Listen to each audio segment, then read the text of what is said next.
On a tous un monstre Yu-Gi-Oh préféré. Le tien c'est sûrement Magicien Sombre, Néos ou si t'es plus jeune, le Dragon Poussière d'Étoile. Normal, dans l'animé ils sont badass, et pourtant comparé à d'autres, ce ne sont que des insectes. Yu-Gi-Oh est en constante évolution, de nouvelles cartes sortent quasiment tous les mois, chacune plus forte que les précédentes. Parmi elles, certaines se démarquent. Des créatures si puissantes qu'elles ont terrorisé des générations entières et marqué à jamais l'histoire du jeu. Je suis Théromique et aujourd'hui on voit les 5 monstres les plus puissants de l'histoire de Yu-Gi-Oh! Abonne-toi, on est bientôt au 50K. Numéro 5, Dragon Empereur du Chaos, émissaire de l'achèvement. Le dragon empereur du chaos!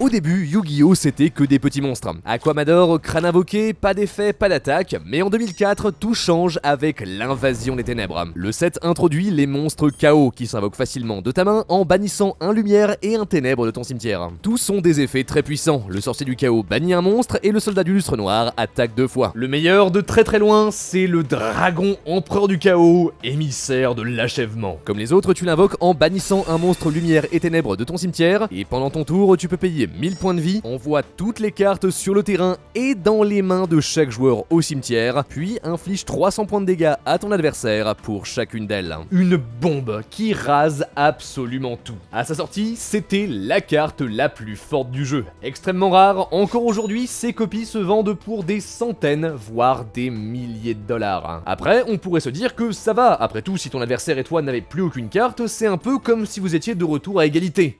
Mais non. À l'époque, ce que tu faisais, c'est que t'invoquais Sangan, puis tu sortais le dragon empereur du chaos et tu rasais tout. Quand Sangan est envoyé au cimetière, tu peux ajouter un monstre avec 1500 d'attaque ou moins de ton deck à ta main. Notamment Yatagarasu. Lui, quand il inflige des dégâts à ton adversaire, il skip sa prochaine pioche. Donc quand ton adversaire n'a plus rien, tu invoques Yata, tu l'attaques, il passe sa pioche, donc tu peux réinvoquer Yata, le réattaquer, repasser sa pioche, il a toujours rien, et tu le tues 200 par 200. C'est une agonie. Le dragon empereur du chaos est tellement puissant qu'il domine tous les tournois de l'époque. Au point où quelques mois plus tard, on est obligé de créer la première banlist. Avant, tout ce qu'on avait c'était des cartes comme le pot de cupidité ou le magicien ésotérique qui étaient limités à 1 ou 2 copies. Mais là, c'est la première fois qu'on interdit une carte complètement. Et le deck se fait démolir. On bannit Sangan, Yatagarasu, plein d'autres cartes fortes et surtout le dragon empereur du chaos. Il est resté interdit pendant 15 ans. En 2019, il revient finalement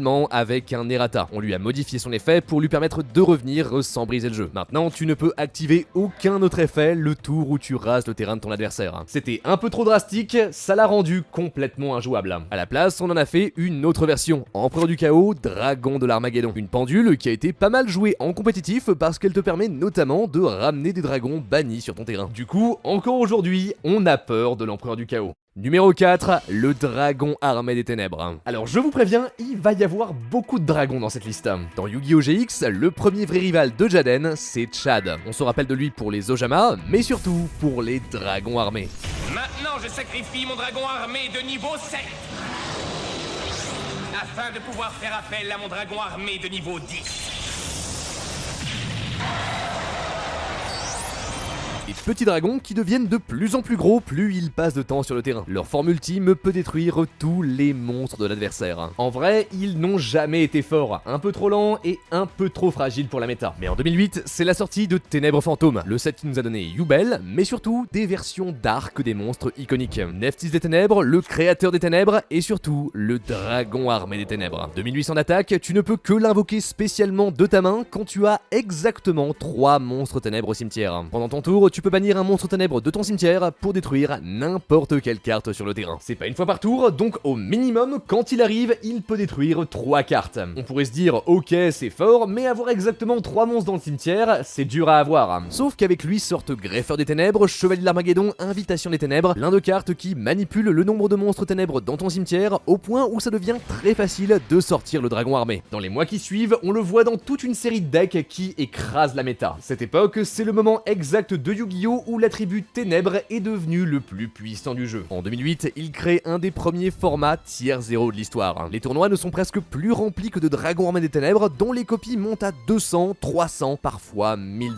La version la plus populaire s'appelle Télédad. Elle utilise les monstres ténèbres pour piocher un maximum de cartes et invoquer des synchros qui venaient de sortir à l'époque. Le deck domine absolument tout le reste jusqu'en 2009, lorsque le Dragon Armée des Ténèbres se fait limiter à une seule copie. Ça met fin à son carnage, mais même comme ça, on continue de le voir dans des decks qui utilisent les monstres ténèbres. Aile Noire en 2010, Marionnette de l'Ombre en 2014, pendant presque une décennie, il reste incroyablement fort. Aujourd'hui, depuis 2020, il est sorti de la banlist et tu peux à nouveau le jouer à 3 copies. Comparé à ce qu'on peut faire maintenant, il est plus aussi fort, donc ça va, mais ça reste un spectre qui a hanté l'histoire de Yu-Gi-Oh! Numéro 3, Maître du Choc. En 2011, c'est le début des Xyz, les monstres noirs que tu invoques en superposant 2 monstres de même niveau. Dès leur sortie, ils éclatent le compétitif avec des cartes comme numéro 39 Utopie ou Zenmain Automate. Mais la vraie menace, c'était le numéro 16, Maître du Choc. Lui, pour être invoqué, il demande pas 2, mais 3 monstres de niveau 4. Une fois par tour, tu peux détacher un matériel et déclarer un type de carte, magie, piège ou monstre. Jusqu'à la fin de son prochain tour, ton adversaire ne peut pas activer de carte du type déclaré. Du coup, tu peux déclarer piège pour attaquer sans te soucier d'une force de miroir, ou juste tu l'invoques dès le premier tour et tu déclares monstre, comme ça ton adversaire ne peut rien faire du tout. Et pourtant, malgré ça, pendant un moment, elle était presque pas jouée. En 2012, mettre 3 monstres de niveau 4 sur le terrain, c'était pas facile, et donc tout mettre dans un seul monstre sans protection, c'était risqué. Mais plus le jeu avance, plus ça devient simple. Automate, Girgia, de plus en plus de decks arrivent à le sortir sans trop de peine. À chaque fois qu'on le voit, c'est un arrêt de mort. Ultra frustrant, il rend juste le jeu plus toxique.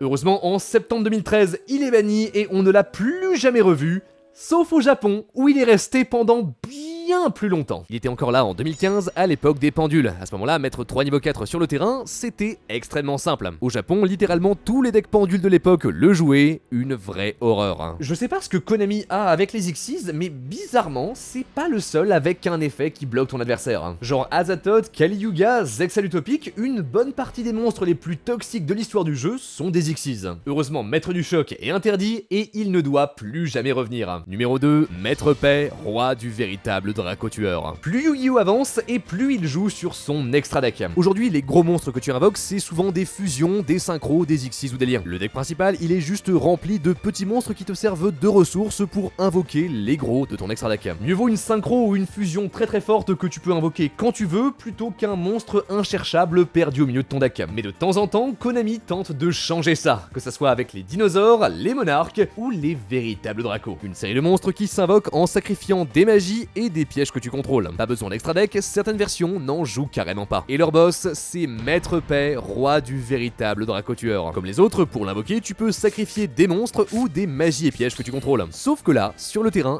il n'est pas affecté par les types de cartes que tu as utilisés pour l'invoquer. Donc si t'as sacrifié un monstre et une magie, il y a que les pièges qui peuvent l'atteindre. On appelle ça une tour, une tower en anglais. Un monstre extrêmement bien protégé, presque impassable. Le terme vient de tour apocryphe, qui n'est pas affecté par les magies et pièges et les effets de monstres de niveau 10 ou moins. Sauf que là où Maître Pelle le surpasse, c'est que durant le tour de chaque joueur, tu peux bannir une magie piège continue de ton cimetière pour détruire une carte sur le terrain. Offensif et défensif, c'est le boss parfait. Surtout, le deck autour de lui est incroyable. Diagramme draconique l'ajoute de ton deck à ta main et le rend indestructible au combat. Dès sa sortie en 2017, il monte au sommet du compétitif et rivalise avec les Zodiac, un des decks les plus forts de l'histoire du jeu. Il tient un an avant de finalement se faire bannir. Et encore aujourd'hui, c'est une des plus grandes menaces de l'histoire de Yu-Gi-Oh! Il y a quelques temps, un youtubeur l'a rendu légal le temps d'un tournoi, juste pour voir, et Maître Paix a roulé sur tout le reste. À moi de jouer maintenant. C'est non. Oh my god, you've gotta be fucking with me. I may have fucked this one up. Ça serait sans conteste le meilleur monstre du jeu s'il n'y avait pas... Numéro 1, Access Codeur bavard.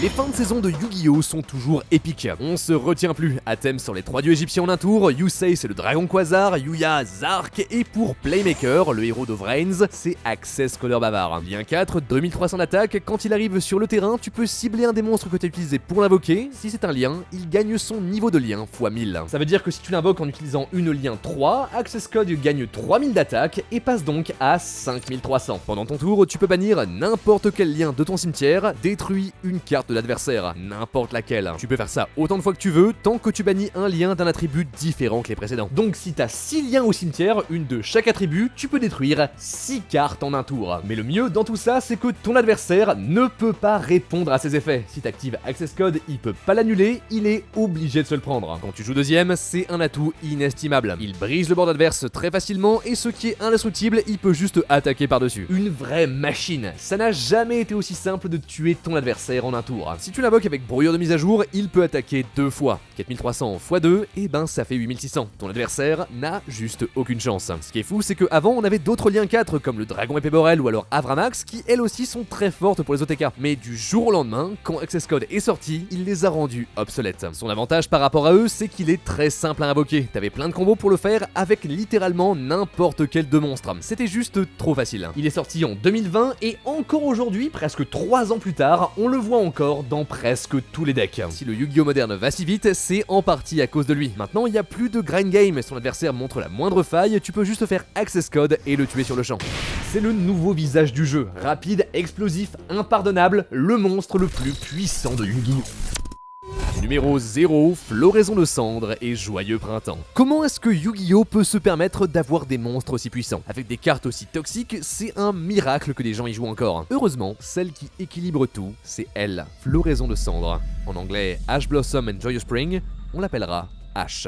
Elle sort en 2017, en même temps que Maître Paix. À n'importe quel moment, si ton adversaire active une carte qui va ajouter une carte de son deck à sa main, envoyer une carte du deck au cimetière ou invoquer spécialement un monstre de son deck, envoie H de ta main au cimetière, annule l'effet. C'est comme une piège mais dans la main, une N-Trap. C'est pas la première, on avait déjà eu Illusionniste d'effet ou Ogre Fantôme, mais de loin, c'est la meilleure. Toutes les stratégies de Yu-Gi-Oh cherchent des cartes dans leur deck, c'est comme ça que tu fais tes combos. Dès le premier tour, tu joues des cartes qui t'en rapportent d'autres, et si tous les monstres dont je vous ai parlé dans cette vidéo sont si forts, c'est justement parce qu'ils sont faciles à trouver. Les N-Trap arrêtent ton adversaire pendant qu'il joue. Voilà pourquoi est-ce que Access Code ou alors le Dragon Armé des Ténèbres sont encore légales aujourd'hui. Parce que les cartes comme Floraison de Cendres les équilibrent. Si le Dragon Empereur du Chaos se prend un Illusionniste d'effet, d'un coup, il ne sert plus à rien. Les N-Trap ont transformé Yu-Gi-Oh! Dès sa sortie, Ash a presque tout le temps été joué à 3 copies dans la quasi-totalité des decks compétitifs. Quelle que soit la méta, elle sera toujours forte. Elle, comme toutes les autres N-Trap qui l'ont suivi, ont créé une nouvelle dynamique dans le jeu. Maintenant, Yu-Gi-Oh! N'est plus un jeu de cartes, c'est un jeu de combat. Si tu laisses ton adversaire faire ce qu'il veut pendant son tour, c'est sûr, il va gagner. Du coup, pendant qu'il joue, tu dois faire de ton mieux pour l'empêcher de terminer son combo. Ça veut dire utiliser tes N-Trap au bon moment, tout en gardant suffisamment de cartes pour que tu puisses toi-même faire ton combo au prochain tour. Et c'est une des raisons pour lesquelles j'aime autant ce jeu. Un des seuls qui te permet de jouer avec des monstres aussi forts tout en restant stratégique.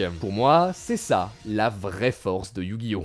Et sur ce, c'était Théromique qui vous parlait. Abonnez-vous, croyez en l'âme des cartes. À la prochaine.